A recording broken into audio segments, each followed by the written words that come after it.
তো বন্ধুরা দেখতে পাচ্ছেন এটা কিন্তু মধুর কৌটো, এতে মধু আছে। অনেক সময় আমাদের এরকম মধু বা আচার কি বা চিনি কোনো কৌটো আটকে যায়, ডালা খুলতে গেলে এরকম চাপ দিয়ে, প্রচুর চাপ দিয়েও খুলে না। অনেক সময় আমরা কাপড় দিয়ে এরকম চাপ দিই, তা সেই ক্ষেত্রেও খুলতে পারি না। তো তার জন্য আমাদের একটা ছোট টিপস হলো, এরকম গার্ডার বা লাস্টিক আপনারা এভাবে ডালার উপরে আটকে দেবেন। এভাবে যদি আটকে দেন, তার উপর দিয়ে দেখবেন একটু চাপ দিয়ে এভাবে খুললে এই যে খুলে যায়, তাহলে আর স্লিপ হলো না।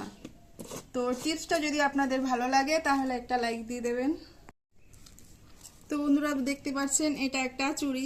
তো এরকম শৌখিন চুড়ি আমরা অনেক সময় কোনো অনুষ্ঠান বা যে কোনো কোথাও যেতে গেলে সেই ক্ষেত্রে পরে থাকি। তো আমরা যদি নর্মালি পরতে যাই, অনেকের হাতে এখানে আটকে যায় বা ছিলে যায়, সেই ক্ষেত্রে কিন্তু আমরা তেল বা সাবান ইউজ করি, কিন্তু তেল দিলে কি হয়, তেলটা আমাকে আবার সাবান দিয়ে ধুতে হয়, যার জন্য তেল বা সাবান ছাড়াও আমরা অন্যরকমভাবে খুব শর্ট টাইমে পরতে পারি।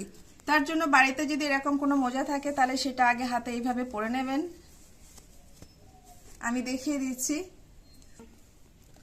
তো এভাবে যদি আমরা হাতে চুড়িটা ঢুকিয়ে থাকি খুব তাড়াতাড়ি আর খুব সহজেই, দেখতে পাচ্ছেন এই যে আমার চুড়িটা পরা হয়ে গেল, তাহলে কিন্তু আমার তেল আর সাবান ইউজ করতে হচ্ছে না। তা এই টিপসটা যদি ভালো লেগে থাকে তাহলে একটু লাইক দিয়ে দেবে। তো এখানে আমি 3 পিস কলা নিয়েছি, এটা কাঁচা কলা। আমরা এই কলাটা রান্না করে খেয়ে থাকি, কিন্তু আমরা অনেক সময় তাড়াতাড়ির সময় কলাটা বেছে যদি অন্য কোনো কাজ করতে যাই, সেই ক্ষেত্রে কিন্তু কলাটা অনেক সময় লাল হয়ে থাকে। তো আমরা একটু অন্যরকম ভাবে কলা কেটে রাখবো। তার জন্য আমি এখানে একটা গামলা নিয়ে নিয়েছি, আর তো জল দিয়ে দিচ্ছি আমি। এই জলের ভিতরে একটু লবণ দিয়ে দেব, আর দিয়ে দেবো একটু হলুদ। এবার এটাকে এরকম ভাবে মিশিয়ে নেব।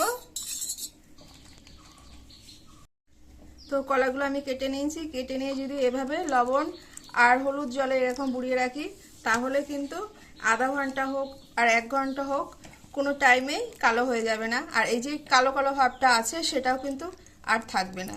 তো যদি টিপসটা ভালো লেগে থাকে একটি লাইক দিয়ে দেবেন।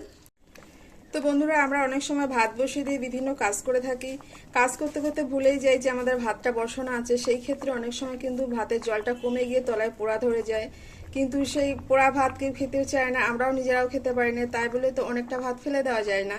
তার জন্য আমাদের কিছু করণীয় দরকার, সেটা আমি দেখাবো আজকে। তাই আমি এখানে নিয়েছি 2 টুকরো এরকম আদা। এই আদাটা ভাতের মধ্যে যদি এভাবে চেপে দেওয়া দেয়, তো এইভাবে দিয়ে আমি কিছুক্ষণ রেখে দেবো, 15 থেকে 20 মিনিট বা আধা ঘন্টা। তো এইভাবে ঢাকনা বন্ধ করে দিলাম। তো আমি আধা ঘন্টা যেহেতু রেখেছি, আমি এবার আদাটা বার করে নেব।